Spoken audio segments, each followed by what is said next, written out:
Okay. Okay. I like okay. this. I like this a lot. Let's just make sure all the stuff's spinning. It is. We get that going. All right, cool. Video's recording. Audio going. Here it is. All right, everybody. In 3, 2, 1. Bobby, I didn't think I'd ever need to tell you this, but I would be a bad parent if I didn't. Soccer was invented by European ladies to keep them busy while their husbands did the cooking. In the name of Zeus's butthole!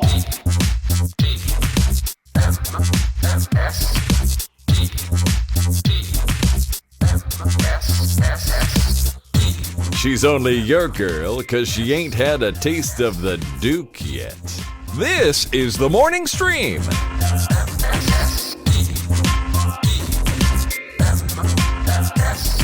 Good morning, everyone. Welcome to TMS. The morning stream is now, and here's the date. It's Wednesday, August 16th, 2023. I'm Scott Johnson, and that's Brian Ibbett. Hi, Brian. Hello. Welcome to the second half of August. Oh, my gosh. We're now on our way out of August as opposed to on our way in. Didn't you just literally say this for July like 5 seconds ago? Probably. Yeah, probably. I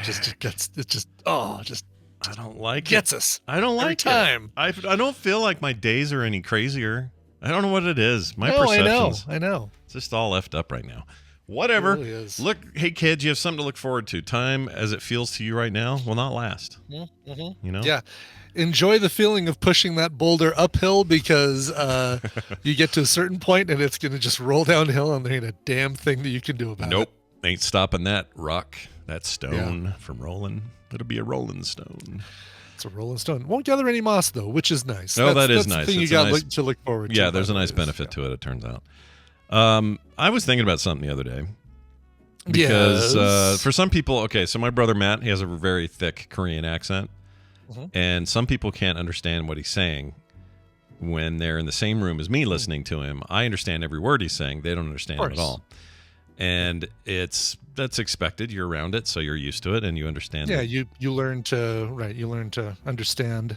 Sure. And I do this pretty well with any Asian accents. You could have very thick accents in Japanese, Chinese, Mandarin, whatever. It doesn't matter. I can suss it out, and I think it comes from being raised around native Korean speakers trying to learn English, and for whatever reason, I just pick up on it. So it's not a problem for me. Some people struggle with it. I don't at all.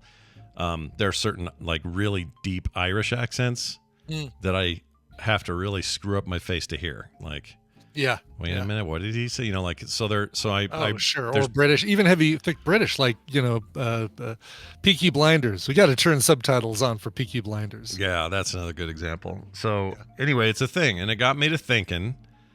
What does English sound like? Because I know what, like, if you said something in Japanese right now, I'd go, oh, that's what it sounds like when someone's speaking Japanese. I don't know the language, but I can recognize someone speaking in it. You can recognize that it's Japanese. Right. Yeah. And I always think, because we're from the perspective of the English-speaking side, hearing some other language, how do we sound to them before they know any English? Sure. And I found an example of it. Somebody actually recorded this.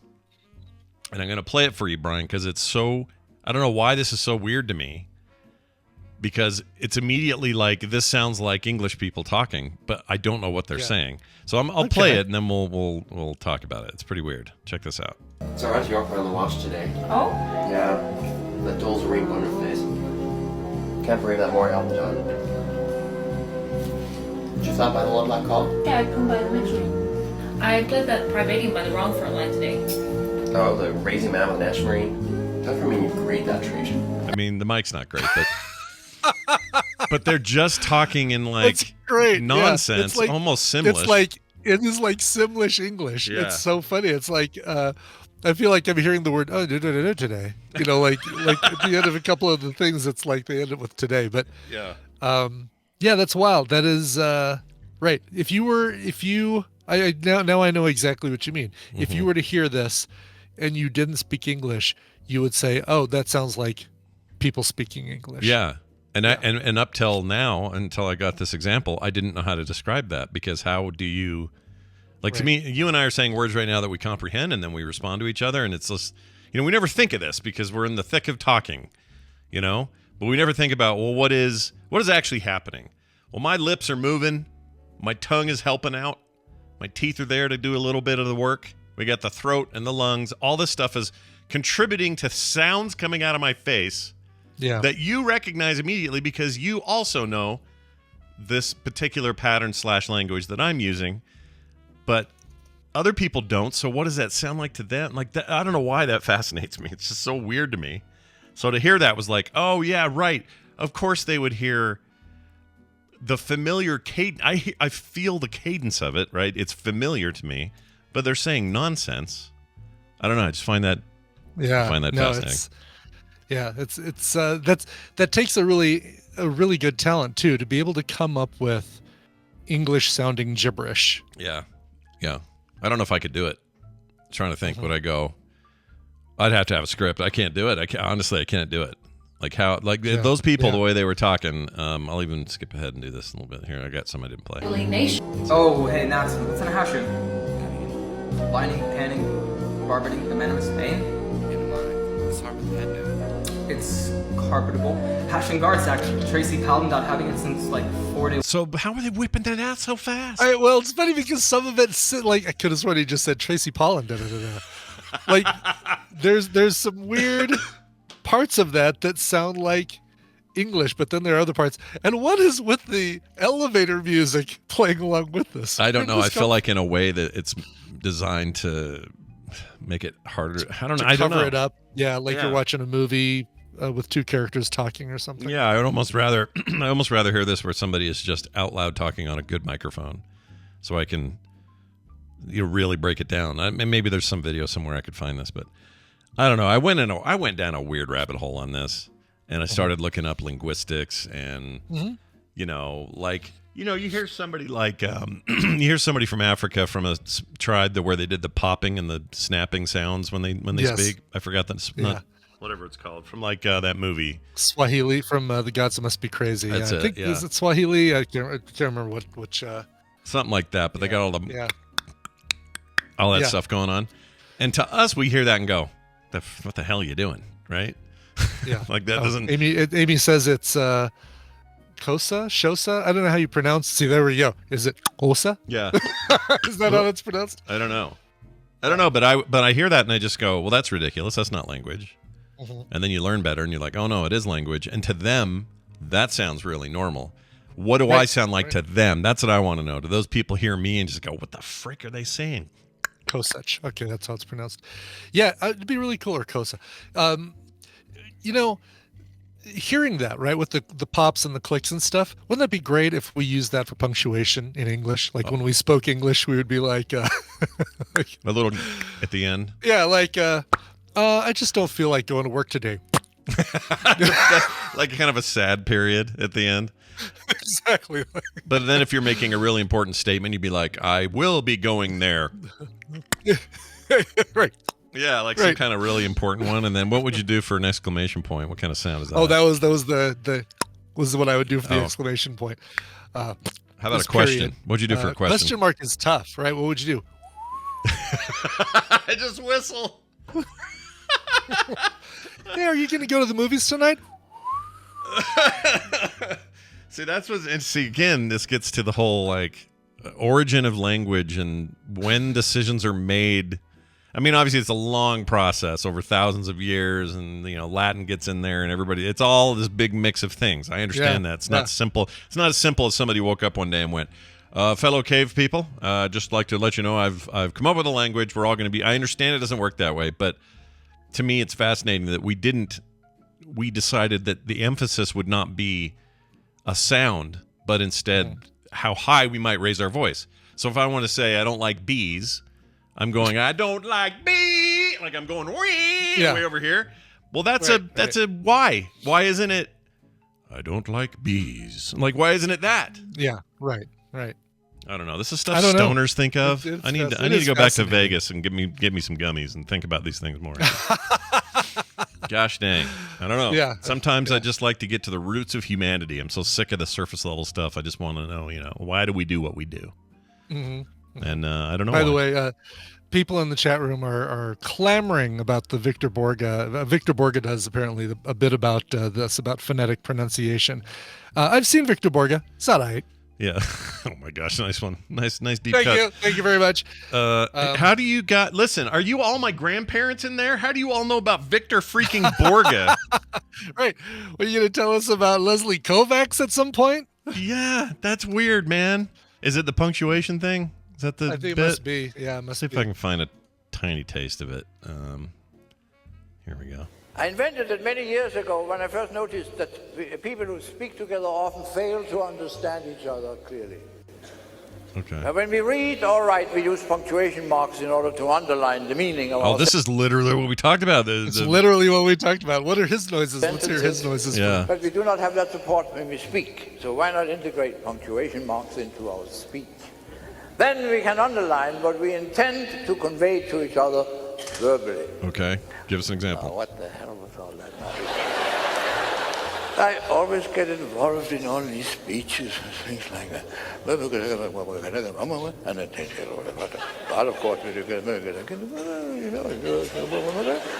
of course, and that is it was right. What? I'm not sure we're there yet. Hold I'll on. teach you how to use the system. It's very simple. All right, hurry up. A period sounds like this. Oh my gosh. Oh. What the frick, Brian? It had to be. Listen, I've heard Victor Borge. I must have had this in my. I don't know. I prefer There's to no think way. you predicted it. I think you predicted it. That's what I'm going to go with that story. Hold on. Let's see what he says for the rest of these. Yeah, let's. Oh yeah. An exclamation point is a vertical dash with a period underneath. Okay. So. So he's doing the. Yeah. And then So that's a two-parter. See? That's The a question comma. mark. Oh, that's a comma. Taken are two commas. Or if you happen to be left-handed. Question mark is a little difficult.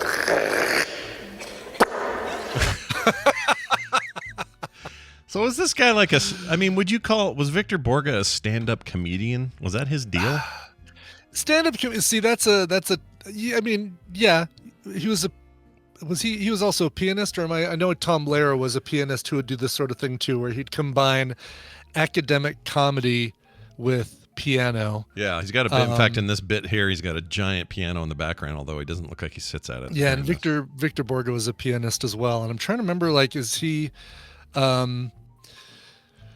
shoot. Yeah, I mean that's kind of his own thing. And Jeannie says that too. He was his own thing. Yeah, because I wouldn't call what he's doing definitely feels like stand-up. You could easily hear Jerry Seinfeld saying, "So I got interested in wondering what it would be like if we start pronouncing punctuation. Why don't we pronounce punctuation?" Yeah, that's a good point. It kind of is not that different, I guess. It's a form of stand-up, music assisted stand-up.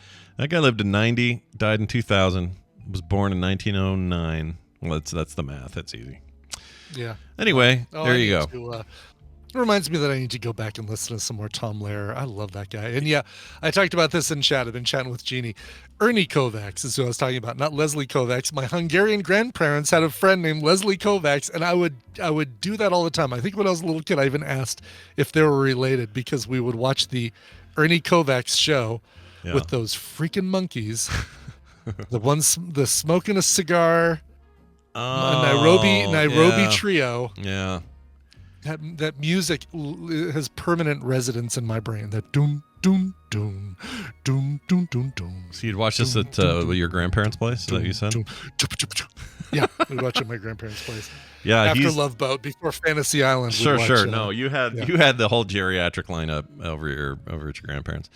Exactly. I guess I don't know him that well, but I remember everybody from Letterman to Carson, many others all claim that he was like a big influence on whether or what they ended up doing. Mm-hmm. Like Ernie Kovacs was like a proto late night talk show host, variety guy. Yeah, totally. That completely with little comedy skits and stuff like that. I mean, it was, God, no kidding. That stuff predated so much of that stuff, SNL and Mad TV and Fridays, and Yeah, he died young, 42 is all. Oh, really? Kovacs did? It was a car accident. Chevrolet Corvair station wagon. Oh, unsafe at any speed. Isn't that the Corvair deal? I think that's. I think that is the deal. They crashed into a power pole in West Los Angeles on a tight turn. Let's see. He was throwing halfway. Almost died instantly from chest and head injuries. That's gnarly. You don't like that. Yeah. There it is. Unsafe at any speed. So that's Ralph Nader's book about the Corvair. About that car. About that car specifically, yes. Oh, I bet this is a high-profile version or reason that you would want to even have that book. Like when you have a famous dude have this happen. People at his funeral were like Jack Lemmon, Frank Sinatra, Dean Martin, George Burns, Groucho Marx, all those people. They all he was a big deal. Groucho Marx doesn't surprise me. It feels like those two would have had such a tremendous influence on each other. Yeah, how could you not? Yeah. All right, you guys, we'll pull back into the 20th century and 21st century. Exactly. All right. Enough old people talk. Yeah. Brian says he's still in a meeting as of 9:25. As of 5 minutes ago. I wonder if he's free yet. Well, we'll check him in a sec. I'm going to play. Here, I'll read you this thing in the meantime. Maybe this will okay. We have more stuff. Good. All right. Yeah, we talked about movie props, which ones we would steal if we were going to steal a movie prop. Yeah. Ron from PA wrote in on our text line, 801-471-0462. It says, Dear Tots and Beans. It doesn't work, though. Because Beans works for Brian, but Tots doesn't work for me, right? No, but Tots sounds like Scott.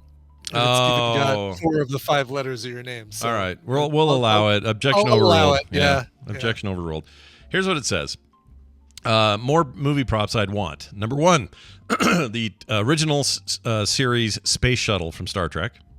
Okay. So that's big, though. I don't know why you'd want that, but maybe he means the model. If it's the model, sure. I'm sure it's just the model. Sure. Yeah, right. Okay. It's only a model. 2, the mech suit from Aliens.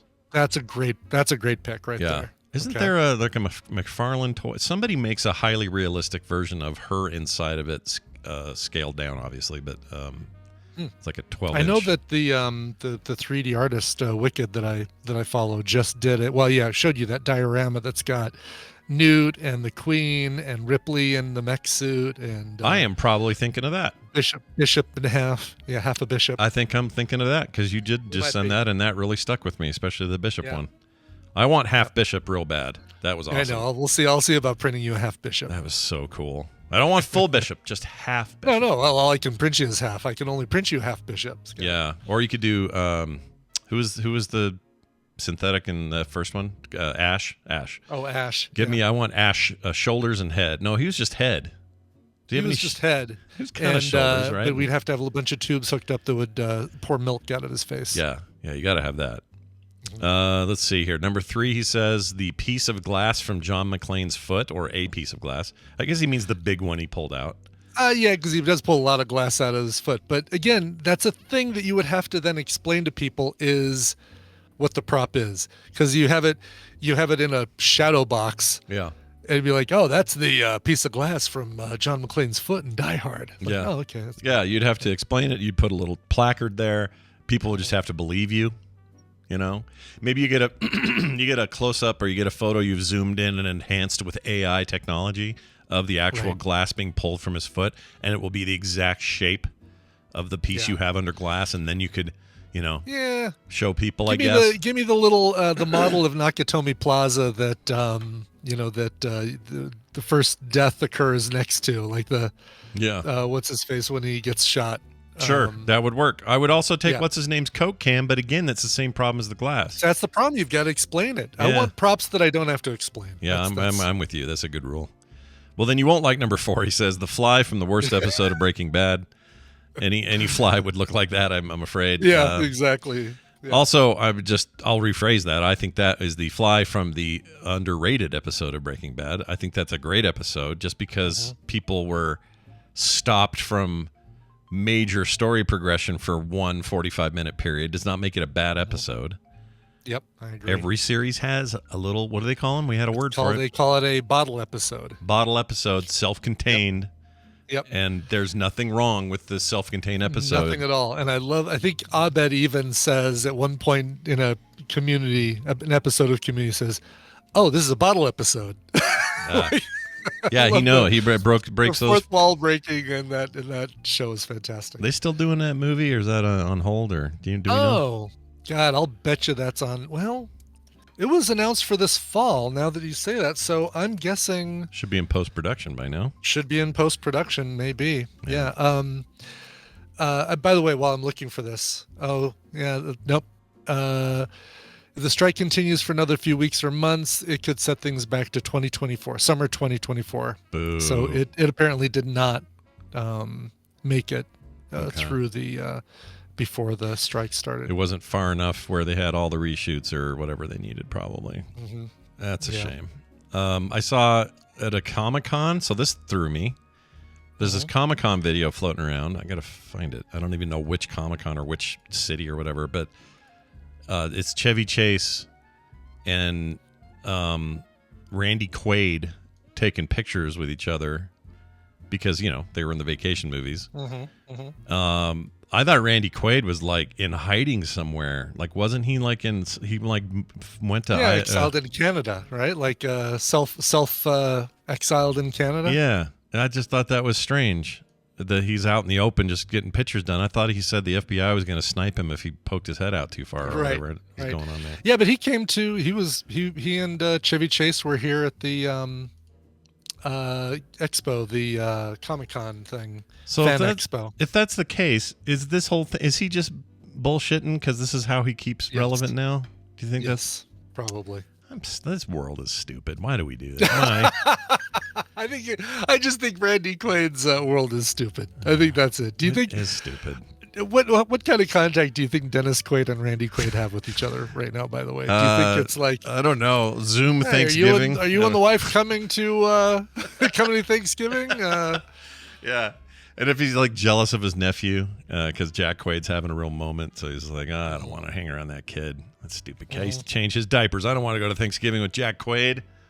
Right. He's successful and I'm washed up. I don't want that. Exactly. Yes. Well, anyway, we'll find out more, I'm sure, as we go along. Yes. We have Brian Dunaway now. He is available. Oh, good. Availability confirmed. Adding him to the call now. That means if you guys want to be a part of things today, you need to DM me on Discord if you want to be our third pocket. It's not even a thing. I don't know why I said that. Our third pocket. But if you want to win some prizes, that's how this is going to have to go. Oh, I'm in the wrong thing. Shit, hold on. Oh. Not remove friend. Remove. I'm in the wrong place. Remove from server. How do I get out of you here? added, yeah, funny. Yeah, I was wondering if you gave a photo of Quaid and Chevy Chase together. I was wondering where you might have put that, because that's nice. Who started our Recomendals group? Do you know who's in charge of that group? Because I didn't start it. I can't remove Dunaway now from that group. Oh, really? Let me see if I can. I wonder if I started it. Try it. It may have been Randy. I'm not sure. How do I? Let's see. Brian Dunaway. Oh, hi, he says. Remove. Do I remove friend? Or does no, because that'll get rid of him as a friend. Yeah. No, I don't have the option to. I think it was Randy. It was Randy. Yeah. Crap. All right. Well, whatever. We're adding him now. It's all going to be good. Sit back and enjoy this little intro we have. Brian Dunaway joining the program as he does each and every Wednesday and Monday mornings. Hello, Brian. Welcome back to the show.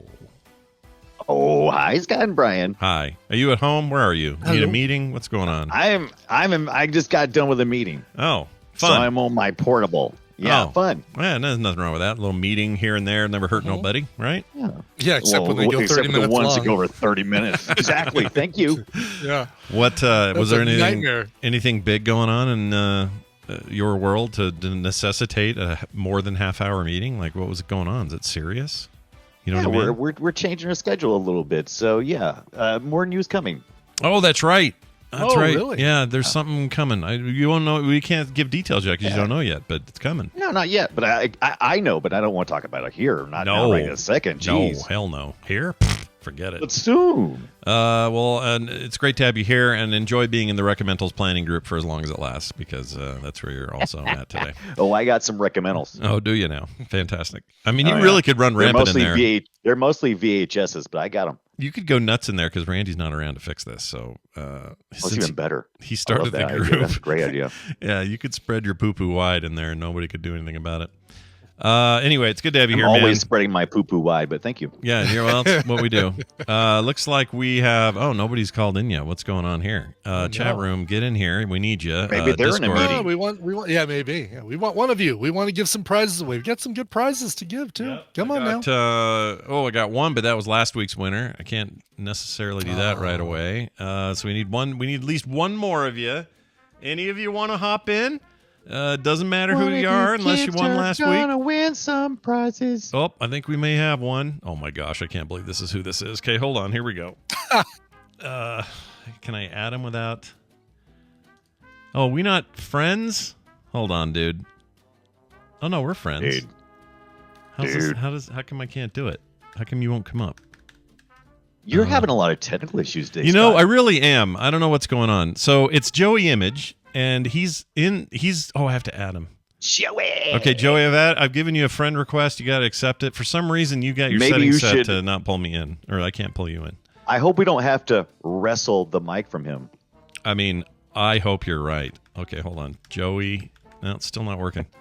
So Joey, accept my friend request, and I'll pull you in here. And then define what a turnbuckle is when you get in there. We need to know. We need to know what a turnbuckle is. All right, we're trying again. How much is a half Nelson? Hey, you. All right, let's see. Let me try it now. Joey. No, he still hasn't accepted it. Joey, I got it. You got to accept my friend request before I can let you in. Crap. All right, you know what? Next week, Joey, for sure, because now I've got to pick a different one. It's taking too long, so we're going to take BioCow. We know him. Oh, we know BioCow. Yeah, we know BioCow just fine. He's a cool dude. He's coming in. BioCow, welcome to the show. Thanks for saving us here. We appreciate it. Hey, no problem. What's going on, man? You doing all right? You kicking it and living it and doing all that? I'm doing good. Keeping busy, yeah. Yeah, that's good. That's fantastic. BioCow, of course, famous for making our rad title selection stuff. Oh my God, yeah, so much stuff that he has made possible for us because of his technical acumen. And it spreads far and wide. I know Tom uses it. Those weirdos you're down spreading in Austin. a lot of things far and wide today. Yeah, just spreading it around. Anyway, we're going to play a game. I know you know how this game works, Preston, but we're still going to play it regardless. And Brian Ibbett over here is going to explain it and tell you what prizes you're going to win. Brian, take it away. Darn right. It's time to play the Tadpully feud. I've surveyed the Tadpool on some nerdy topics, and Scott and Brian will have to predict the answers that they gave us. It's their job to see how many of those answers they can guess. BioCow, your job is more important than ever because you're going to be working with either Scott or Brian. If your team wins, you'll get a prize package that includes Quadrata and Soul Searching, both on Steam. Quadrata is this very cool minimalist game that looks to be a lot more complex than it seems, just based on the images and the description I saw. Very I have not heard of this. It sounds interesting. No, it looks really cool. It looks like something I play Soul Searching every day, though. Oh, yeah. Yeah. Your own game. Just your own you don't version. play it on Steam. You play it in his heart. IRL. Yeah. It's built into the OS. Yes. It's in your firmware. Is that what you're saying? Right, exactly. Show us your firmware. It's in the BIOS. Yeah. Nice. BIOS cow. Well, excellent. That sounds like a real good time. What's our topic today so we can Your topic today, this came right from the Tadpool. So translate it however you wish. Good luck with this. Put your hands on your buzzers and answer the following. We asked 392 Tadpullers to give their best response to this. Which Marvel or DC superhero has the best alter ego? Oh, jeez. That took a long time to register. I know, right? Go ahead. I'm going to say Clark Kent, Superman. So Superman. All right. Show me Clark Kent. Ooh, down the list. Number 3 answer on the board. 2 answers will beat Number it. 3. Number 3. Really? Yeah, that's So crazy. I'm shocked by that. Yeah. I don't know why. Just that seemed like the easy answer for number 1. That was one I was going to go with too, but I guess I'll just go. DC was so much better those kind of. My personal favorite is going to be Batman's alter ego, Bruce Wayne. All right. Show me Bruce Wayne, millionaire playboy. Number one answer on the board. Crap. Man, that gives you. He's so broody. He is. He is so broody. Well, then you and your BioCal and Broody Brian together at last. What's Batman so upset about? He's filthy rich. Exactly. What's he got? Oh, my parents died. And everybody's seen it in about 11 different movies. Yeah, my mom's He's got a butler and a cool ass car and a motorcycle. An underage ward. Yeah, he's fine. Yes. Yeah, he's got an underage ward. Man, what I wouldn't do for an underage ward. Whoa. Oh, this one might have come from you. This definitely could have been yours. He says, this sounds familiar. Did I submit this? I don't know I don't have an, like when I get these suggestions, they come in the survey results. So I have no idea who submitted it. So I can't put any blame on anybody. Yeah. All right. So BioCal. Well, you got 2 answers already on the board. 8 left. What you got? Who's got the best alter ego? What you think, BioCal? What you got? I like Bruce Wayne because he's got all that money, but on the Marvel side, who's got all that money? Iron Man. Iron Man. There you go. The Iron Man. Tony Stark got a heart of electricity. That's right. That's right. That's right. Former cocaine addict, heavy drink. Oh wait, that's the actor. Never mind. Continue on. No, that was also the Tony Stark. as well. Did Tony Stark do cocaine? I didn't know that. Is that I true? know about cocaine, he was but he the did worst. have a. I knew about the drinking. Substance abuse problem. Yeah, that's true. Yeah. Show me Tony Stark. Number 4. Ooh. Alter ego. See, what else you got? What else you got? What else you got over there, BioCal? I got a few in the chamber if you don't have one. Yeah, I got a couple. I also liked, partly because we've been rewatching it with Scott, is She-Hulk. Oh, She-Hulk. Oh, sure. Yeah. She-Hulk, yeah. Jennifer Walters, attorney at law. Jennifer Walters, there you go. That's a good one. All right. Show me She-Hulk.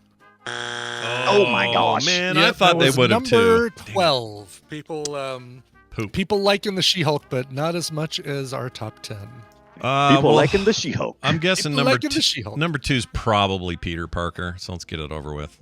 Let's see if it's that's what I was going to say. Rip off that Band-Aid? Yeah. Sure. Yeah. Look at that. I even Number have 2. Do you have a Band-Aid to rip a Scotty Young model of half Peter Parker, half Spider-Man. I thought you were going to pull a Nice. Band-Aid off. I was really excited. Oh, no. Yeah. You're like, rip that Band-Aid off. And Brian goes, oh, I actually have one. I'm like, sweet. I You're actually going to have rip one the right here. Band-Aid Here's a off. Band-Aid. Here's the sound of me ripping it off. Ow! All right. Show me Spider-Man. Yeah. Number 2. There you go. You predicted. Number Great 2. for points, though.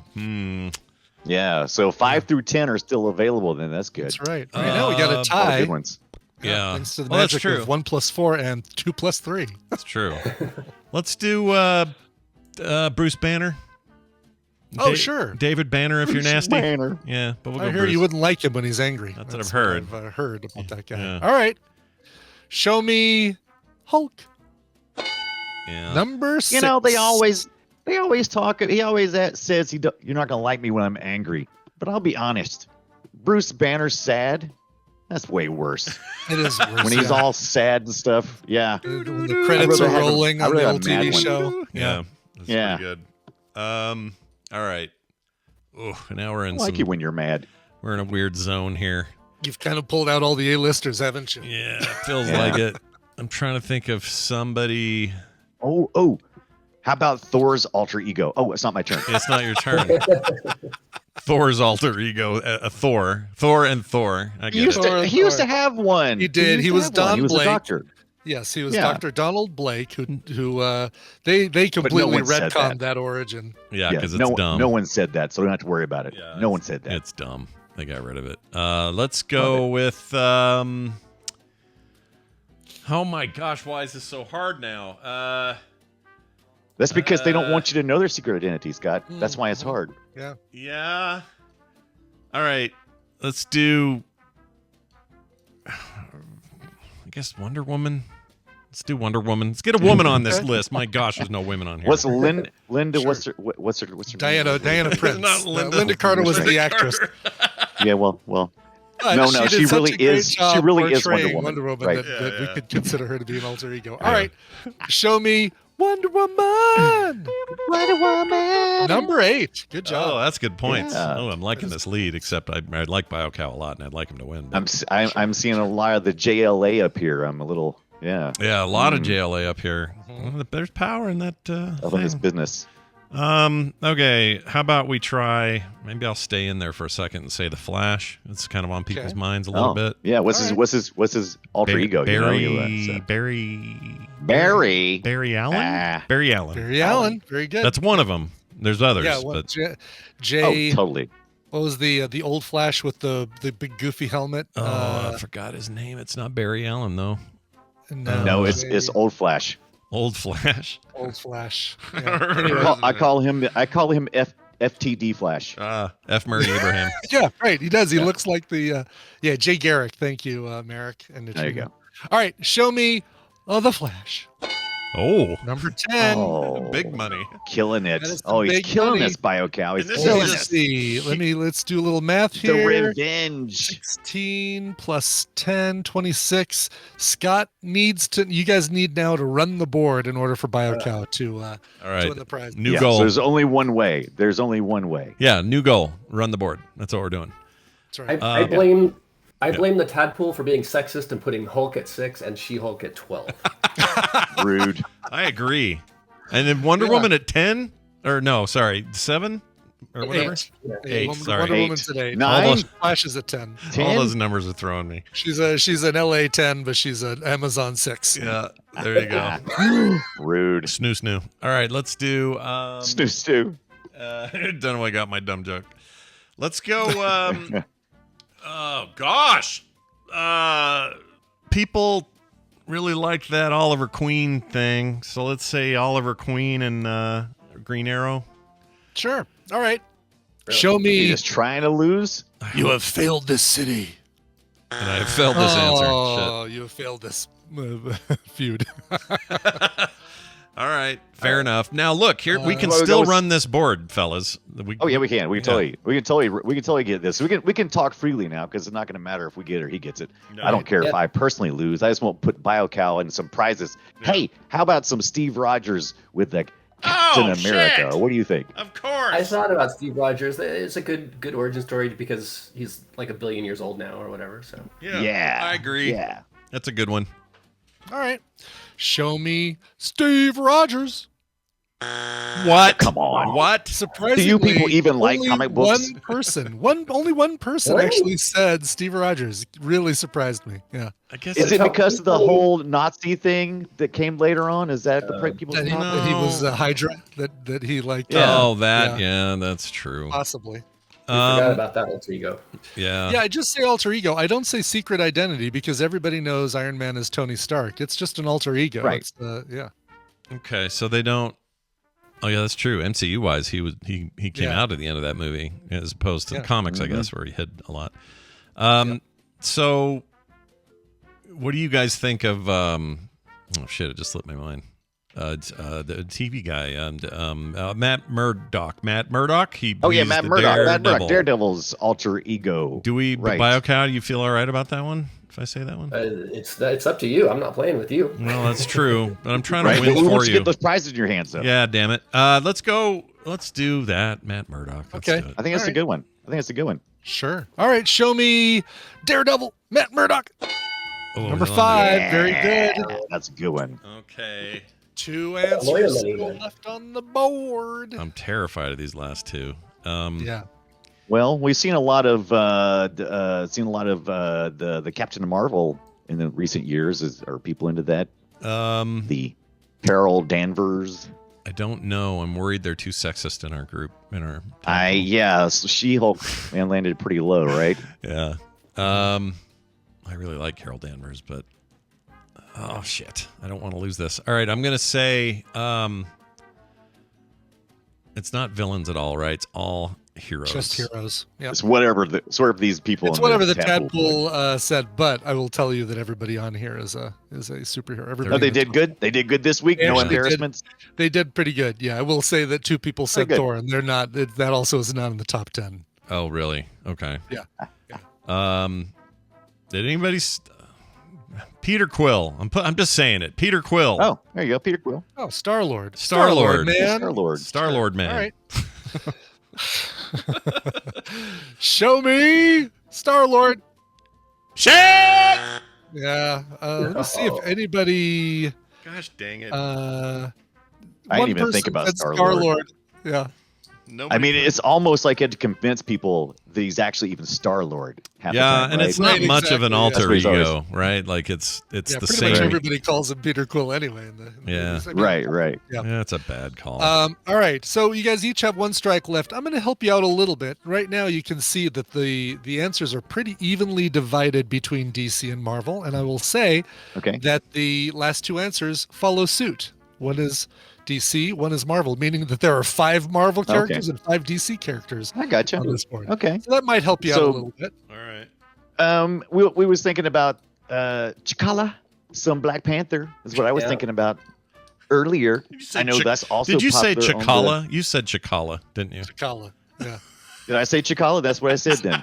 Yeah. Is that what you heard? If you heard that, that's what I said. Listen, I can't speak Wakandan. I'm not gonna Wakanda shame you for how your pronunciation. No, you say it however you want to say it. It's fine. I'm on my crappy microphone. I don't know what you guys hear. Oh, that's true. Yeah, you probably. Yeah, it's the microphone's fault. Yeah.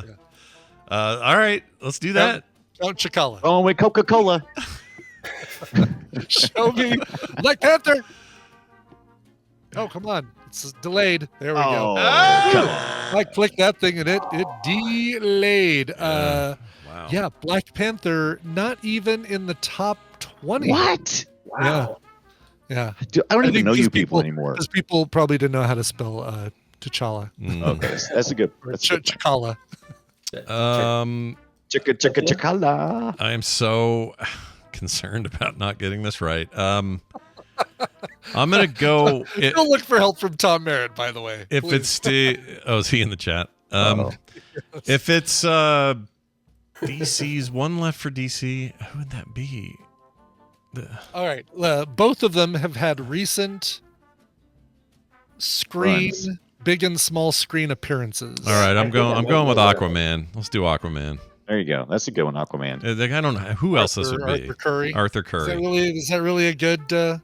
Arthur Spicer. Is that a good pick? He's giving you a hint. He's saying, is that a good pick? Tell me what's cool about Arthur Curry. Oh shit! Deadpool's what I meant to say. It came out wrong. Deadpool. Yeah, that's pretty good, but nothing recent from Deadpool. Shit. Maybe. I mean, you're practically trying to shove it. You remember when you mentioned Carol Danvers? Yeah. Yeah, that was a pretty good guess. Don't think on the Marvel side that character, but okay, maybe the DC side. Oh, okay. Shazam. Oh, let's say that one. All right, show me Shazam. So Billy Batson? Really? You people went with Billy Batson? All right. Sure. I was going to say Peacemaker, maybe. Oh, that's not bad. Peacemaker's pretty good. Homelander. Mark Flaser. Why don't you just give him the answer? I'm trying. I'm really trying. Yeah. Why don't you just give them the answer? So last one's Now, Marvel. We know from sure. Marvel. Yep. Okay. And has also had a recent series. A series. Hawkeye. And if I were to, I mean, I had to keep things brief because putting everything on these Family Feud little squares would take a lot for this character. A series. Oh, okay. A series. A series. Well, Loki's not a hero. I don't think I can help you any more than that without just handing it to No, that's about as you've done everything you can. You've done everything you can. Hey, Dunaway, I'll take hints from you. Do you have one that you think Brian's hitting at here? Because I can't. No, that's a really good question. There's 2 or 3 series. I didn't even get Ibbott's hint either. I'm sure I'm going to get it later, but that's interesting. You'll get it later. Yeah, that's a. I'll tell you, the chat room is screaming Moon Knight for some reason. Oh, it can't be Moon Knight. He's not that popular. But it's still good. I did like the Moon Knight, though. Could it? Could it be Moon Knight? All right, Moon Knight. Let's do it. Chat room seems convinced that it's Moon Knight. Show me Moon Knight.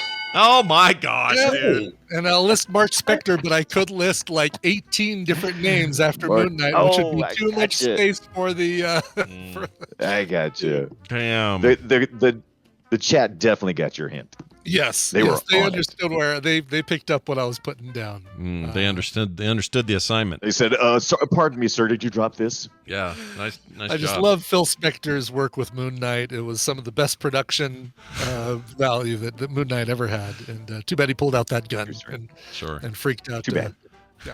No. Who else is on the bottom end of this thing? I'm curious. Oh yeah, let's continuing past number 10. We've got Deadpool was number 11. Wade Wilson, Dazzler. People said Dazzler. I was trying to remember Allison something. Can't remember Dazzler's full Over name. Black Panther, Coca-Cola. Oh, good lad. You just did. I guess BioCow just rage quit. Oh, did we lose BioCow? We know how to get him stuff. Yeah, I'm gonna message him with the codes. Batgirl, Ghost Rider, Green Lantern. There are a bunch of different choices there. Martian Manhunter, Squirrel Girl, Thor, Wolverine or Logan, Beast. Martian Manhunter. Come on, he's awesome. I love that guy. He is amazing, but I don't think of it an alter ego. You don't really think of him with an alter ego. My favorite is somebody said Black Bolt, Black Igor Boltagon, because he's got such a great alter ego. I'm just going to take the first 5 letters from my first name and the first 4 letters from my last name and be Black Bolt. I love that, actually. Yeah. I wish they'd do that more. Christopher Smith. I don't know who Christopher Smith is. Red Lantern. That's someone's secret identity. They're trying to out themselves. Hong Kong Fooey. I know, dude. Did Tom Merritt vote for Hong Kong Fooey because he loved that cartoon? Yeah, certainly could have been. Yeah. He's the number 1 kung fu guy, right? Yeah. Something like that. Paul Bunyan, Plastic Man, Poison Ivy, Remy LeBeau, Robin, Spider Pig. Yeah, Robin. Stan Lee. Peter Porker, by the way. Yes, it was Peter Parker. Yeah, yep. That's amazing. The Spectacular Spider-Ham. And the Bombastic Bagman, which I almost added to Peter Parker's numbers, but I didn't. Oh, I don't know what the connection is there. Was that a Peter Parker thing? Bombastic Bagman? Yeah, he was, when he was, he showed up to join the Fantastic Four. They said, no, we're good. We're 4. And they turned him away, and he didn't think Human Torch burned up his costume or something, so they just gave him a Fantastic Four uniform and a paper bag to put over his head. Wow! I hope that's the movie. I hope that's the new movie. Yeah, that'd be a great movie. That'd be great. That here's your treatment for Fantastic Four. Yeah, Kevin Feige or whatever. Good luck with that storyline. Yeah. Once again, we have a winner. That's awesome. I'll play this. Congratulations. You're a winner. BioCow's not here to tell us about how he feels about his win, but he is online to receive his prizes, and he'll be getting those right after this or during this. He's got them right now. Yeah. Very nice. Congratulations, BioCow, and congrats to everybody else. Joey, I'll make sure you're friended up. We can do this next Wednesday. You can be our guy. Yeah. All right. You've got an automatic in. You're automatically in. You're in like Flynn. Dunaway and I are in later with a little episode of something we call Play Retro, video game show all about old video games. And today we're going to be talking about the Oregon Trail. Brian and I both got dysentery to prepare for this event. So we're both very sick. We've been on the road. I've still got dysentery. Yep. I went across I waddled across a river. It was freezing cold. I'm not think I'm going to make it to Oregon. That's how much we're into Oregon Trail. So check that episode out today. It'll be up on the podcast, of course, and live today at 4 p.m. Mountain Time today. New time. Who dis? Everybody, 4 p.m., a half an hour later than usual. Just going to make a better buffer for most weeks when we have DTNS. It makes it a little tricky to get in there on time. Plus, I give Brian a little less craziness getting home and getting changed and all that stuff. I like not running through the door and going, I'm coming. Yeah. Hold on. Yeah, 4 feels good. And just a quick reminder that we won't be, or I won't be here for Feud next week because I'll be at the heading towards the Southeast meetup. Oh, was that Wednesday? I thought it was Thursday or Friday. Oh, is that next week? Yeah, is that next week? It starts Thursday, but we're flying Wednesday to go to Savannah, Georgia. Oh, lovely. Yes. I like that. But I'll be around because I'm not leaving. I live right up the road. A day in the most haunted city in the USA, which is Savannah, Georgia. They have oranges there. They got other stuff. You don't know anything, do you, Scott? They got genteel. Just get back on the Oregon Trail. They got genteel Southern folk. They got a really high visibility. They got one court of the best cases. art schools around. That's true. They do. They do. They got a giant airport, Delta Hub. SCAD. Yeah, it's good stuff. And a lot of really hot, sweaty weather, so enjoy that. Hey, Dunaway, I'll see you later for that. And go prepare. Go get sick and prepare you for Oregon. We're going to Oregon. Bye now. All right. Well done. We're going to take a break. When we come back, Tom Merritt will be here. He's already in the chat. He'll be here physically and videoly, so he can tell us about some tech stories of the day. And then we'll go on from there. All right? So hold on to your butts. Brian, play us a song, and then we'll do all those things. Sure.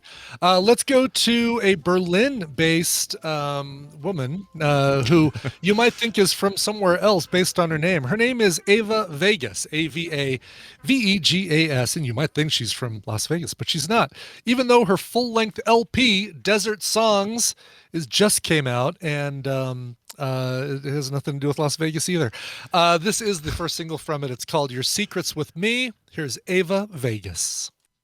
It's new. New as tomorrow. It's pink. Loving pink like love's first blush. It's Camay. Loving pink Camay. Hungry for a big honey taste.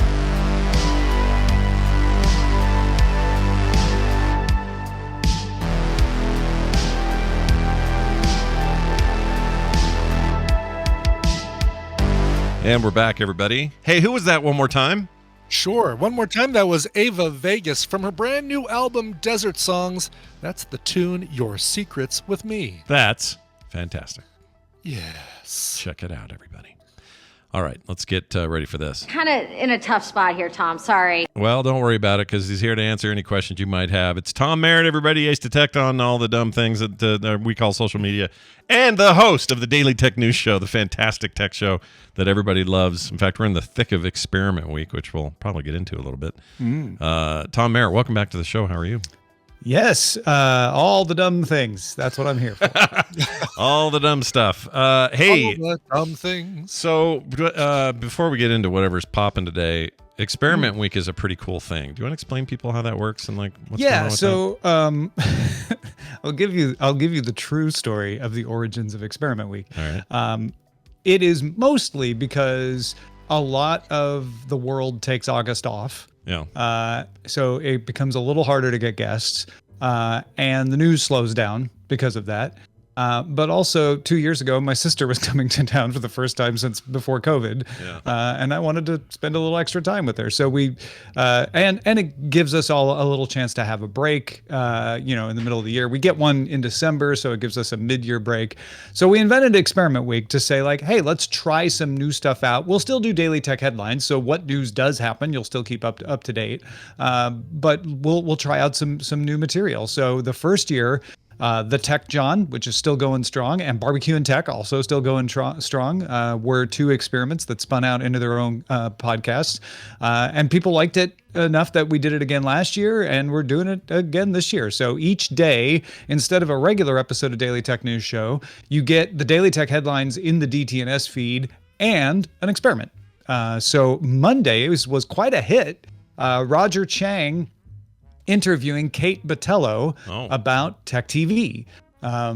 So that was Roger's idea. He wanted to talk to her, and it seems like it was pretty successful. People really liked it. Roger did a great job. Kate, of course, is awesome. Yeah. So that could turn into something. It's still the middle of Experiment Week. We don't know for sure, but yeah, that's why we do it, is to try out new ideas. Well, I love it. I think it's a very cool thing, and I don't know. I feel like the two-pronged approach, which is you guys get a very deserved break, and you get some rad content. I don't know how you could have done that better. It feels like a win-win for everybody. So nice job, Tom Merritt. Well, thanks, boss. Well, listen here, subservient employee of mine. What else is going on in the tech world? I'm sure something's brewing out there, even though you won't be there at 2 to talk about it. You'll probably find something in the headlines. What's going on? Oh, for sure. Yeah, I did Daily Tech Headlines today.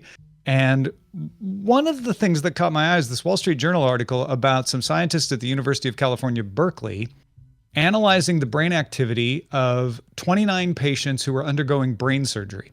So during the operation, they played, and by the way, during these operations, they regularly scan brain activity. So that was one of the one of the reasons they did it with people undergoing brain surgery, it gives them the ability to access brain waves without being invasive just for the experiment. They were already going to undergo brain surgery for an epilepsy treatment. So it was a way to say like, well, they already are undergoing the risk of the surgery. While they're there, it does not increase the risk to do some extra scanning. So they did some scanning while they played one time Another Brick in the Wall Part 1. Oh, okay. And the reason they picked Part 1, if you don't know, Part 2 is the one you usually hear on the radio. Yeah. Part 1 is something people are less familiar with. Familiar, because it sounds like Part 2, sure. But less familiar with. So they wanted it to be something a little bit harder for the brain to process. They took specifically activity recorded from the superior temporal gyrus in the auditory cortex, and were able to run that through some algorithms that they developed and reconstruct, without telling the algorithms what the original song was, right? They didn't spike the results. Reconstruct something that sounds recognizably like Another Brick in the Wall Part 1. Weird. Do you want to hear it? Yeah, I do actually. Can you play it? All right. Wall Street Journal has a little sample here, so here we go. Yeah, let's hear it. Oh.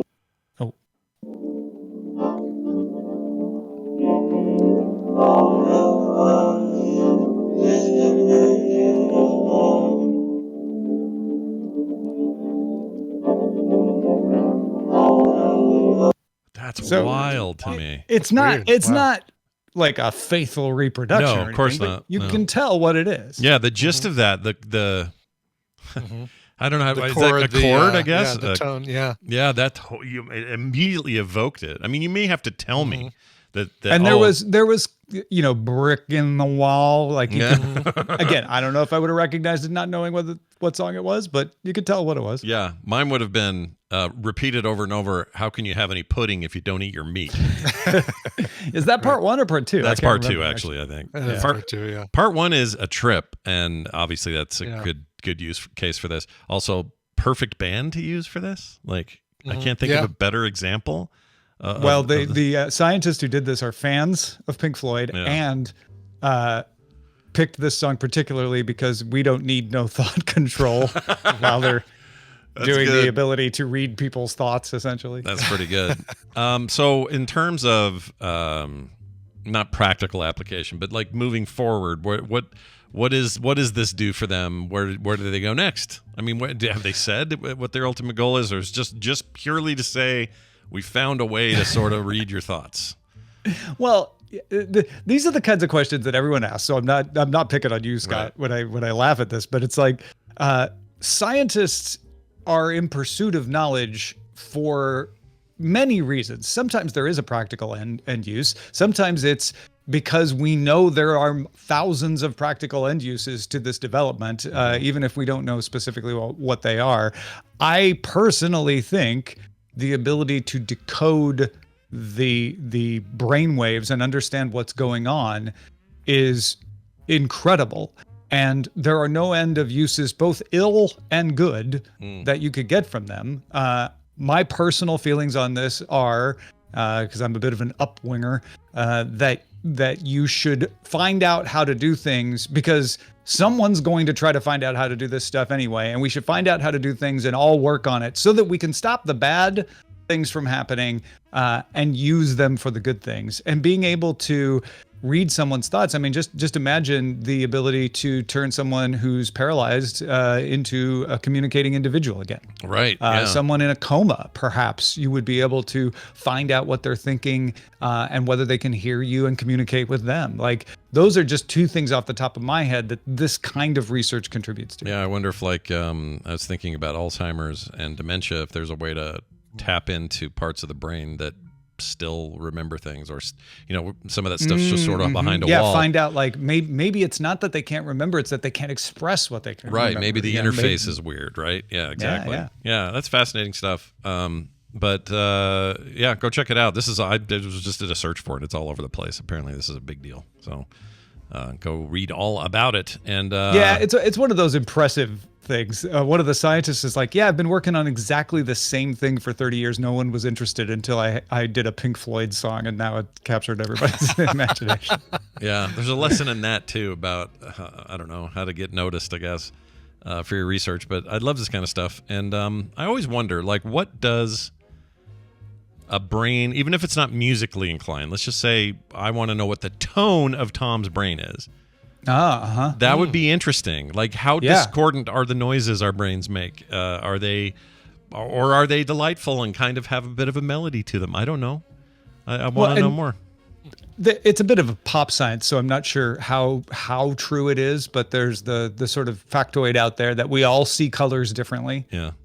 Or we might. Right. And so if we were able to see, like, oh, that's what orange looks like to Scott? That's weird. That's not what it looks like to me at all. Like, I would love to those see those that. kinds of things would be interesting too. Because I could see you and I could have a whole conversation about red, and you know what I mean when I say something's red, and I know conversely what you would mean by that.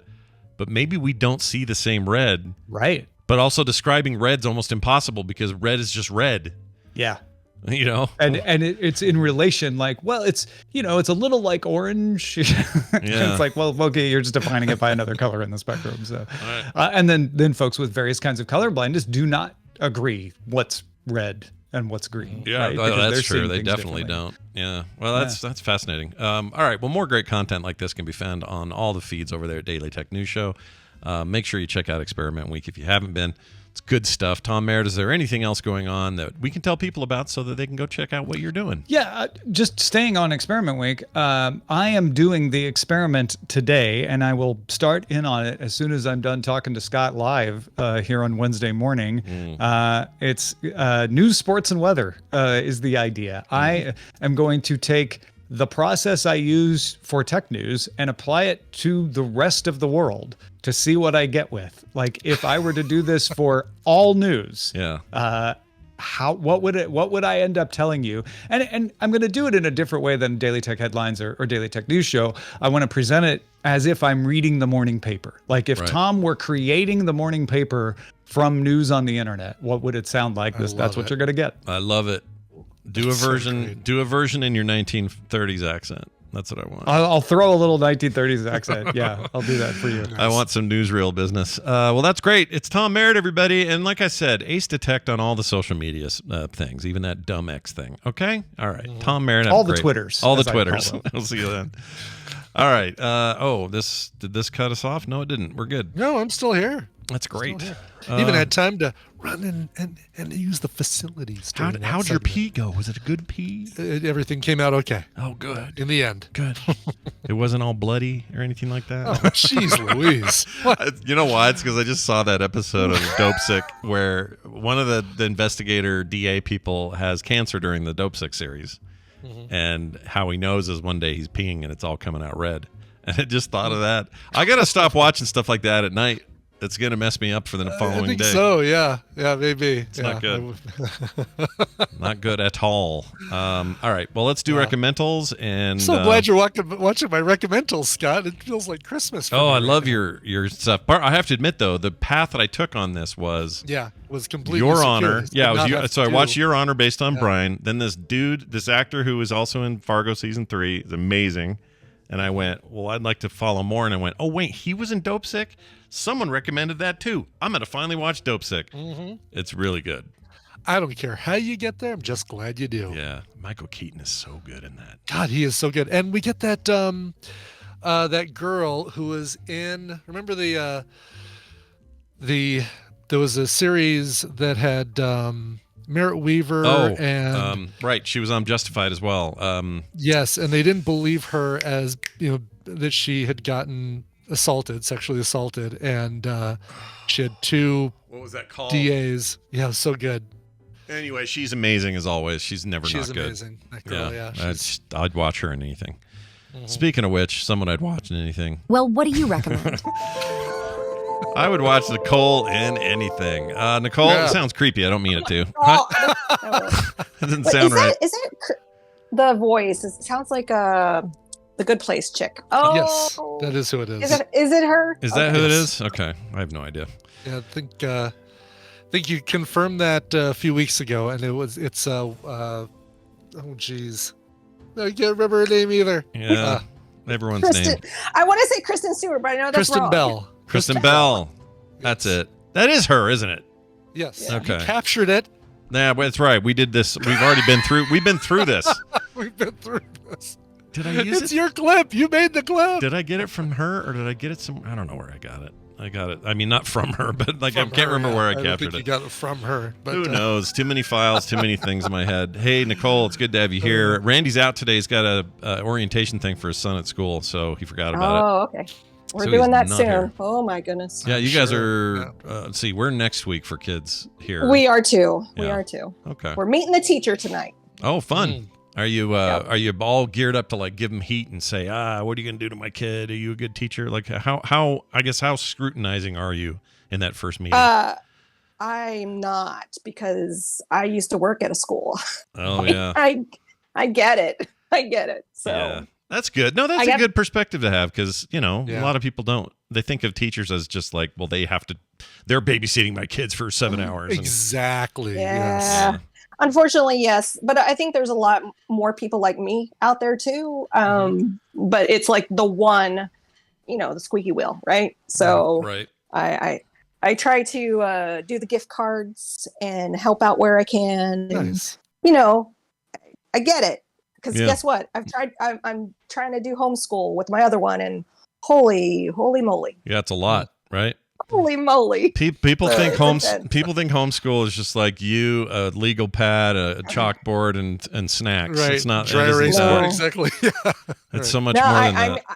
I'm exploring. I mean, there's so many options out there now. There's like this thing called OutSchool, and then there's Cube Bureau, and you can it's really cool because these kids can, if it's not working for them in public, you can really create an amazing class schedule online for kids nowadays. Mhm. So More than and ever. that's what we're doing. Yeah, That's what we're doing. That's awesome. Which is it for? Mateo. Mateo. Okay, cool. Yeah, he Yeah. had some. He has a lot of anxiety and some health issues lately. So we're trying an alternate path, and it feels weird. Well, somebody who was an anxious kid and faced with very little solutions for that sort of thing when I grew up, because when I was a kid, we're talking mid 70s to early 80s, they didn't have any real solutions like this for us. Yeah, and it was all and homeschooling of any kind was super stigmatized. Right. Still is today a little bit, but it's better than it used to be. Oh, you have somebody in the chat that his wife works for OutSchool. Oh, no way. That's awesome. Hook up. Oh, cool. Yeah. Yeah, get with Nicole. Seriously. Get some hooking up. There's some amazing stuff. So it's just a matter of finding the schedule, getting the classes, and doing it. So All right. we're doing it. Well, all right then. Good luck on Feels all of weird. that. I can't wait to hear how it goes. What's your favorite? What's your what's your favorite thing you're going to teach? Do you know yet? I'm not teaching. I'm not. Oh, I am you're not just a setting good up teacher. the online bit. Okay, that's I'm cool. the enforcer. Mm. Are you gonna No. walk around with 'Cause a dust buster and With a ruler. yeah? So there's something that happens with most kids as they kind of go into their preteen, teen years, where the parents just become stupid. Like we don't know anything. And so I tried to do a 3D printing class with him and two of his classmates. The two classmates were amazing. I was teaching, they were learning, they were doing, and he's just like, whatever, mom. Yeah, I'm whatever, like, mom.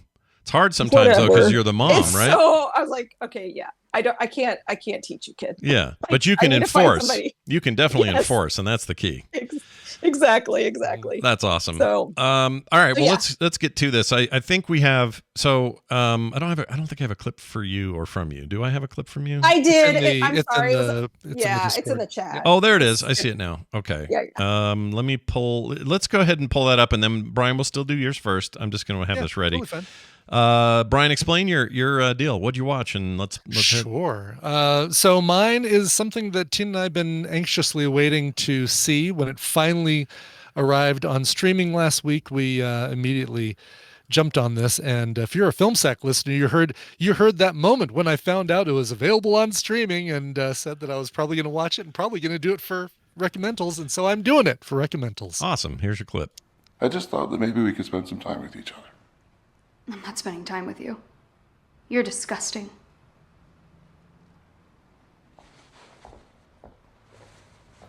I know I'm a lot bigger than I was since last time you saw me. No, I'm not talking about what you look like. You'd be disgusting even if you weren't this fat. You'd still be that piece of shit dad who walked out on me when I was 8. All because he wanted to f one of his students. Can I have one of these? Yeah. Like it's been a long time. I just thought that maybe we can get to know each other. I don't even know why I'm here. I can pay you. You want to pay me to spend time with you. And I can help you with your work. It's what I do for my job. I can help you pass your classes. You teach online? Yes. Your students know what you look like? I keep the camera shut off. Yeah, that's probably a good idea. I assume this is the whale. The whale. That is It's so weird. the We were just whale. talking. It's so weird that we're just talking about online school. Yes, exactly. Yeah, Right. he's an online school teacher. That's The Whale. Came out last year. That's Brendan Fraser, of course, in the role that got him an Academy Award. Well deserved. He is so fantastic in this. And there are 5 people in the film. All 5 are fantastic. This is so a couple things I want you to know going in, and I don't want to give anything away, but that clip kind of tells you that Brendan Fraser's character, Charlie, you've all seen probably clips or a photo. He's morbidly obese and is kind of in danger of congestive heart failure, and is well aware of it, and kind of is reluctant to do anything about it. His daughter, he's been trying to reconnect with. That's who you're hearing right there. That's an actress named Sadie Sink, and everybody here probably knows her from Stranger Things. She's Max Mayfield. That's why her yes. voice is so freaking familiar. Okay. Yes, and she is so good in this. My God, she's fantastic in this. I'd say I don't think there's anybody in this that isn't really good. It's Hung Chau, who the first thing I think of with Hung Chau is Watchmen. She's a Thai actress who was in Downsizing. She got a nomination for Best Supporting Actress for The Whale. Inherent Vice, Watchmen, Homecoming, The Night Agent, The Menu. She's in a lot of stuff. Really, really talented. She deserved at least the nomination that she got for supporting actress. So a couple more things I want to tell you. The whole thing takes place in Charlie's apartment, and Darren Aronofsky, the director, wanted to have that feeling of kind of claustrophobia and discomfort as you're watching this. The film is also in 3:4 format. So first thing Tina and I started, like, when we're watching this, we're like, oh man, I wonder if there's a version that's widescreen. Why did we get this version? And then did a little looking up, and it's like, oh no, he intentionally did that. Also to kind of keep you feeling a little bit on edge when you're watching it. Wow, I did not know that. That's interesting. Yeah. That was a thing that Wes Anderson talked about with the hotel one. Budapest Hotel. Budapest Hotel was like really, because they kept changing aspect ratios throughout the film. Yes, that's right. Yeah. And it was to create not only a sense of time, but it was like also, we're compressed here, or we're wide here, or whatever. So sounds like that. That's right, Graham. Sorry, 4:3, not 3:4, but you get the idea. You know what I mean? Yeah, old school TV. Exactly. We really enjoy this. This was surprisingly uplifting for kind of what you expect the content to be. I mean, it's a sad story, but there are surprising uplifting moments in this thing. The character, Charlie's character, Brendan Fraser makes this character both sympathetic, but also one of the most positive outlook characters, almost to his detriment. Almost seeming like he is unaware, but he's very, very positive. He's very hopeful, and I think that adds such a great level of depth to a character that could just be a one note. I'm massively overweight. I'm sad. That's the character. brings in this whole extra layer to the character that is just brilliant. Interesting. Yeah, the other major player in this is Samantha Morton, and we've seen her in things like Pump Up the Volume, a lot of stuff. Obviously, that was one of her first roles, but she's been in a ton of stuff. Samantha Morton from a lot of different things. Or wait, was that not? Maybe she's not the Samantha that was in Pump Up the Volume. I'm looking at her list. She was in Minority Report. Brian Dunaway. She was Agatha. So she was one of the three. I think she was the she's the main one. That was the main precog. Yeah. Yeah, the one that screamed real loud when she knew somebody was coming and Tom Cruise didn't know or something when they were coming out to the house. Yeah. Yep, exactly. She's great. Schenectady, New York, Synecdoche, New York. Not Schenectady. That's completely different.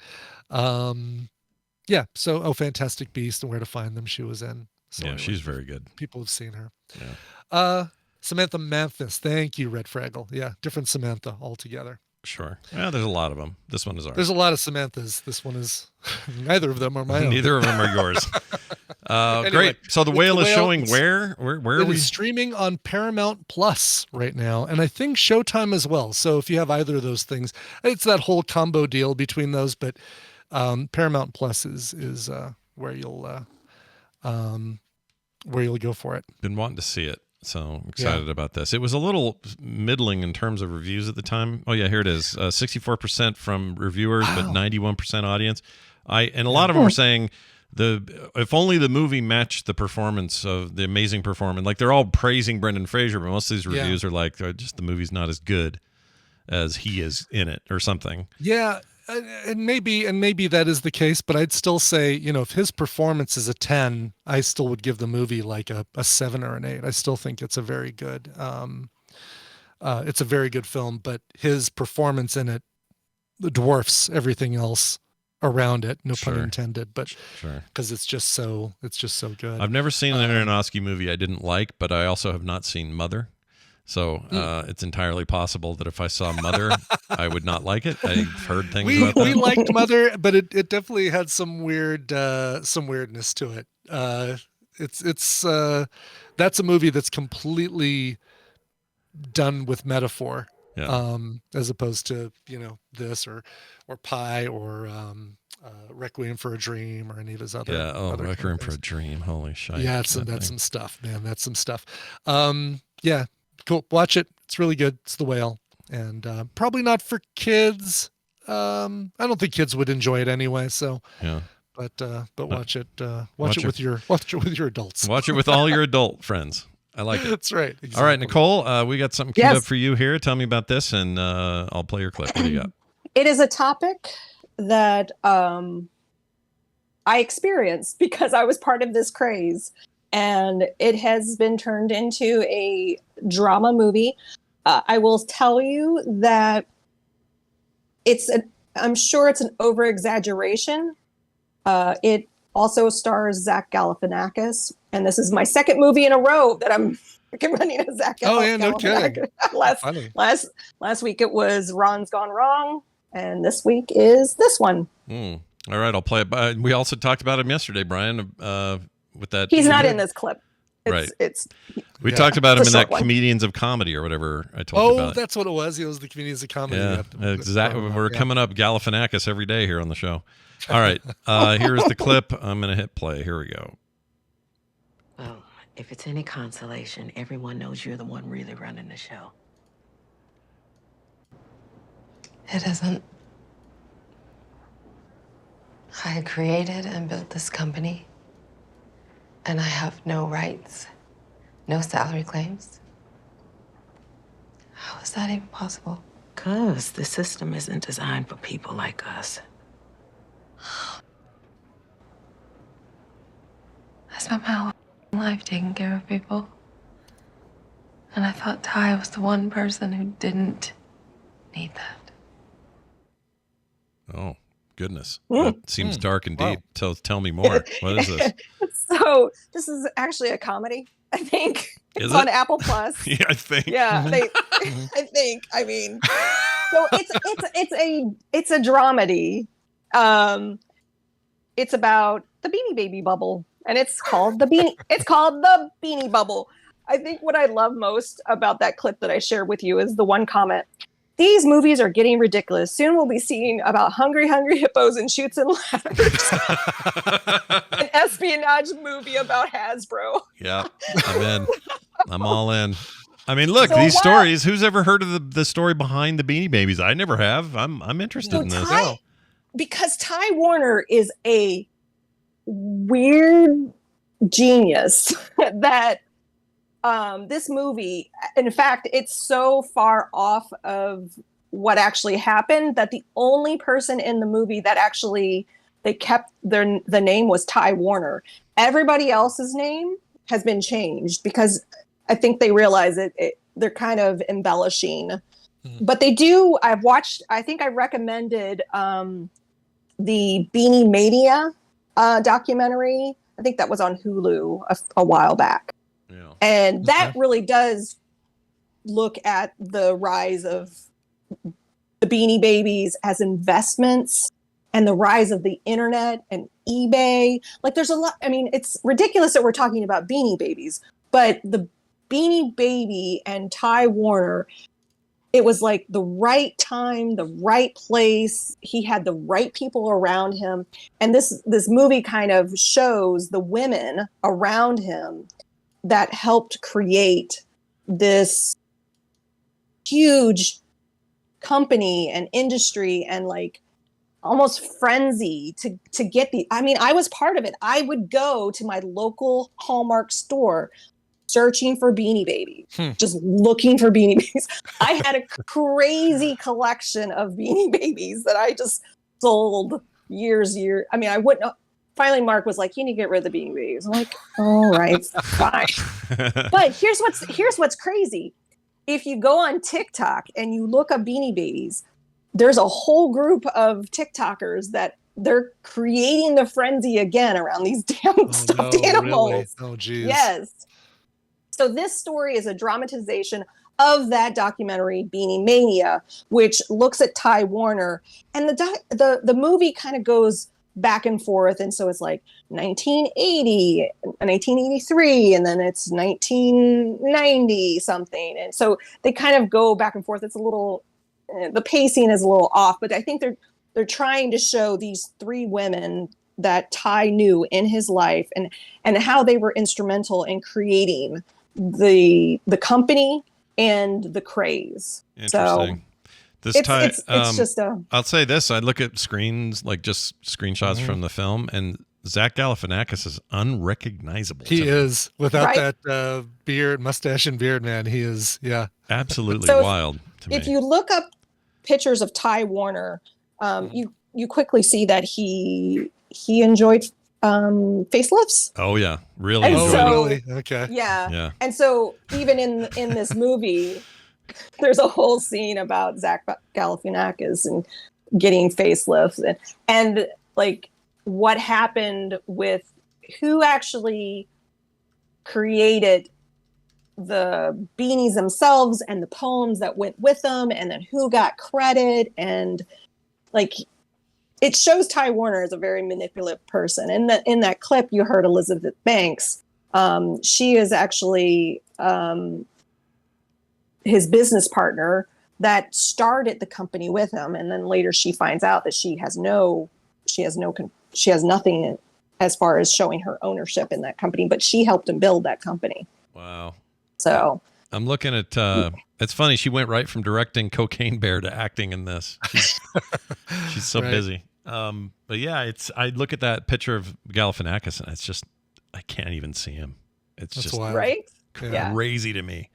All right. Man, I wish I was rich for my Beanie Babies. There's no way. They're just stuffed animals. They're just stuffed animals. You It was know, all a as marketing we're thing. all collectors, and we all have these high hopes that our, foil alternate version issue of Deadpool 12 is going to be worth something someday. But once in a while you get lucky, but these things, I think as far as I know, nobody's sitting on a gold mine of Beanie Babies now. Well, there's one in particular that I know. It's Peanut the elephant. He's a blue elephant, and he's apparently very, very rare. Okay. But He's filled with again, actual peanuts.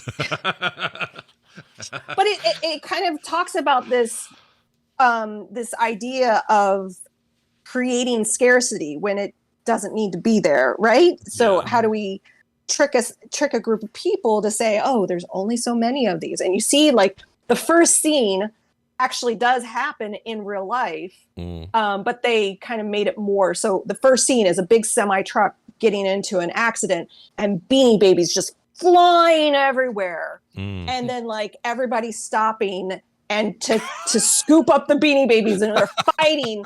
And so while the accident did happen, people didn't stop and fight to Oh, really? get Beanie Okay. Babies. A little sensationalized. It's, yeah.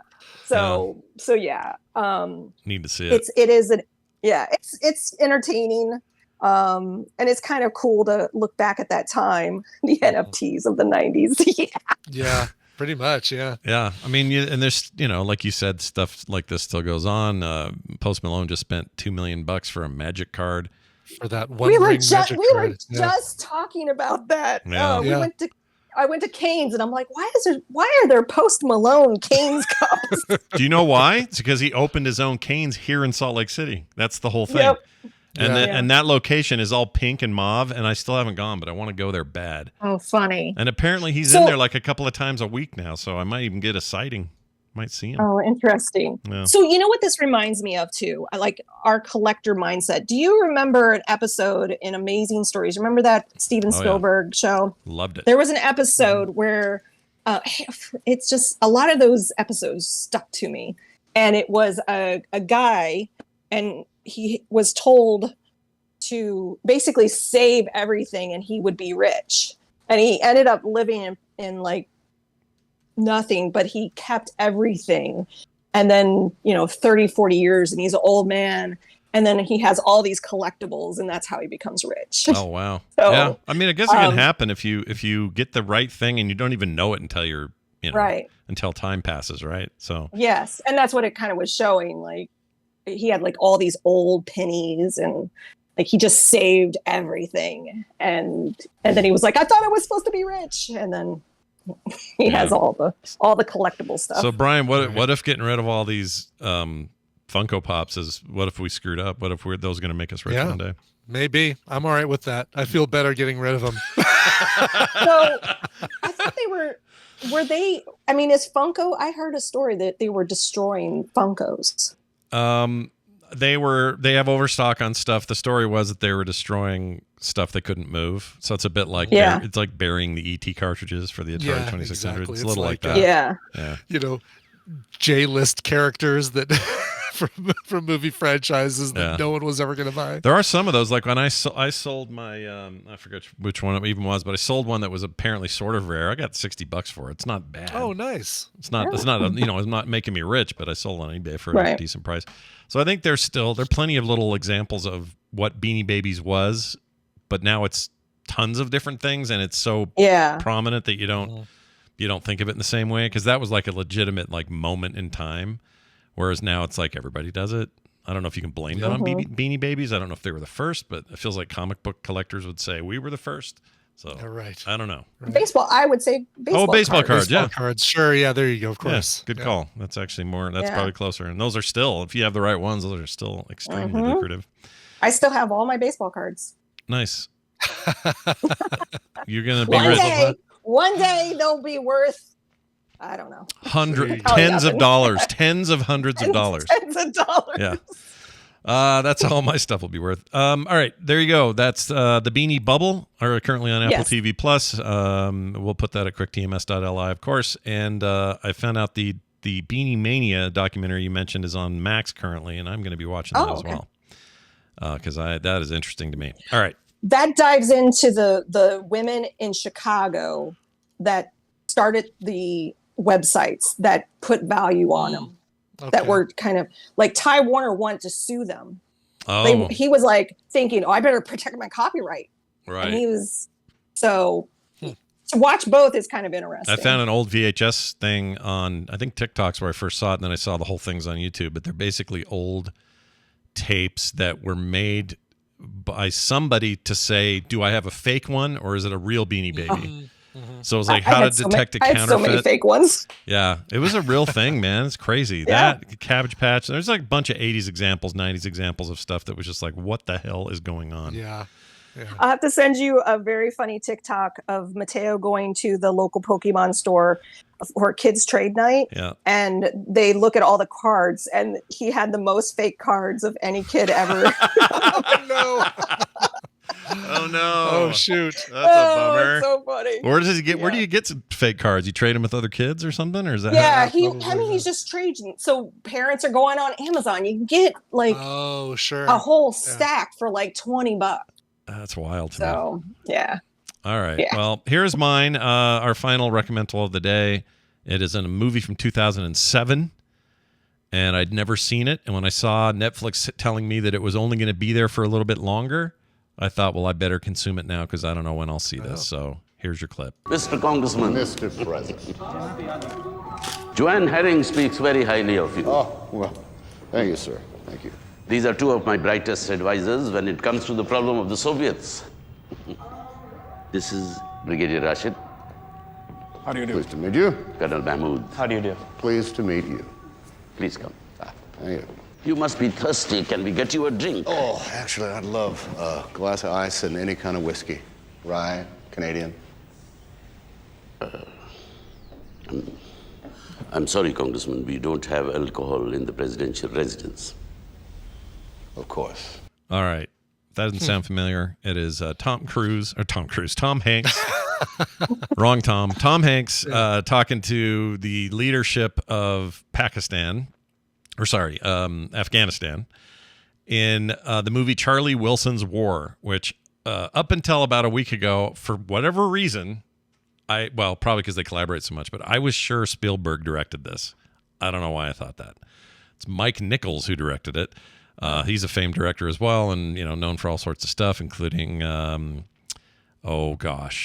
me think of the Graduate's a big one. Green Card is the thing that first comes to mind with. Yep, Green Card, Graduate, The Birdcage. Love The Birdcage. All those are much better movies than Green Card. Yeah, that's true. Biloxi Blues, Working Girl, Silkwood. Oh, yeah, I mean, right. The dude's a legendary dude. He died some years ago, but anyway. And Green Card's Peter Weir, by the way. Never mind. I even have the wrong director on Green Card. Oh, that must have been a dark day for Peter Weir because all his movies are good, but that one's not that great. That one's not that great. But anyway, Mike Nichols, amazing director, and when I figured that out, I went, well, I'll watch this. Let's see this. This also had Julia Roberts and Philip Seymour Hoffman in it, and Hoffman steals every scene he's in, which was typical for his career, it feels like. Mm-hmm. He was extremely good as Gust Aravakodos. I think is how you say the guy's name. It's a very Greek name. Gust is an amazing name with a T. Gust. Yeah. Anyway, it is really good. It reminded me a little bit, not quite as fourth wall breaking. Well, not at all fourth wall breaking, but you know how The Big Short was a way of showing a historic thing, but doing it in a way that you could consume it. And very so there's digestible, yes. And there's some comedy in there to kind of lighten things up and all that. That's what this is, I think, for this. This is a real story about the character named Charlie Wilson. He was a congressman during the late 70s and early 80s. And he basically was on all the right committees so that he could take it on himself to help fund the Afghan resistance against the Soviet invasion, and is credited for essentially winning that war for Afghanistan at the time. Things are all very different now, and of course, what Afghanistan became later is a whole other issue. And this movie does sort of touch on that, because again, it comes out in 2007. We know a lot about the Taliban and Afghans, what's going on in Afghanistan in 2007, because we've invaded that country and supposedly kicked them out. Even now, there's news about how the Taliban is back to their old selves and completely fortified again since we pulled out. And this movie touches on those issues of whether anybody, U.S. or otherwise, should even go into places, try to create change or regime change, or even if it's all if it's the best intentions, should we even do that? Because we end up kind of effing it up worse when we leave, or sometimes it's worse off than when we got there. Like, and not just sometimes, most of the time, it's kind of like that. So it asks those questions, but does so in a way that is, like Brian just used the word digestible, I think is a good word for it. Charlie Wilson was a very interesting dude. who was he was a Democrat from Texas. It was back when most of the South were Democrats. That's changed quite a bit since then. But a very different kind of Democrat. And he was kind of a weasel. He was sleeping around. He was, did some drugs in a hot tub with some models. And this kind of stuff. But it was kind of like, tapped away, kind of kept hidden from people. Nobody really knew about it. But he felt really strongly about this, really wanted to help those people. Amy Adams is great in it as his assistant. Julia Roberts plays this rich Texas woman who is big into philanthropy, and she wants to help the Afghans as directly as she can. There's a bunch of stuff with her. Emily Blunt in one of her first roles. Really? Oh, wow. This is like a cavalcade of stars, A-list and current A-list stars. Peter Garrity, I know you like him. He's in a bunch of stuff we see. Anyway, it's excellent. It's really good. I remember at the time people raved about it, and they were right to do so. It's only on Netflix for probably the end of this month is my guess is when it goes away.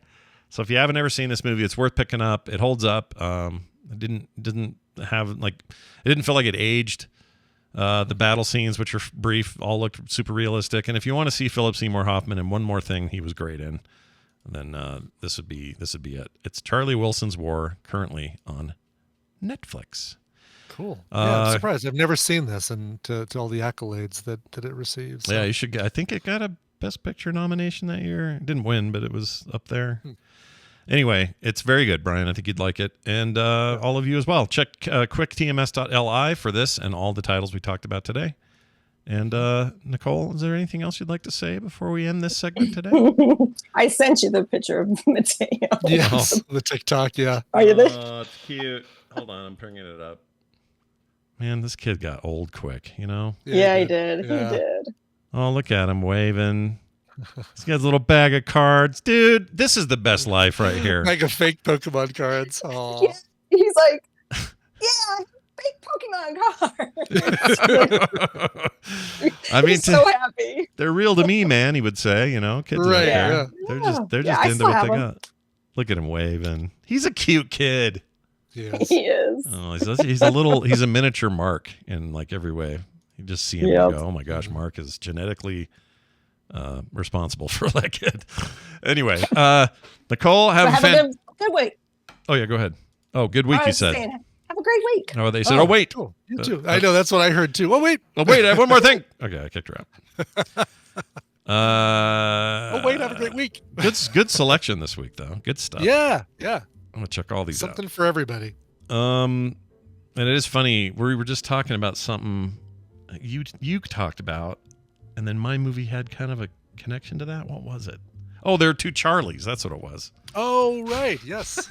If only Nicole could have planned, back when we would do that, all of our recommendals had to fit either a certain theme because we had those cards that we'd play that game with. Yeah, it's all, if you don't have Charlie, then get out.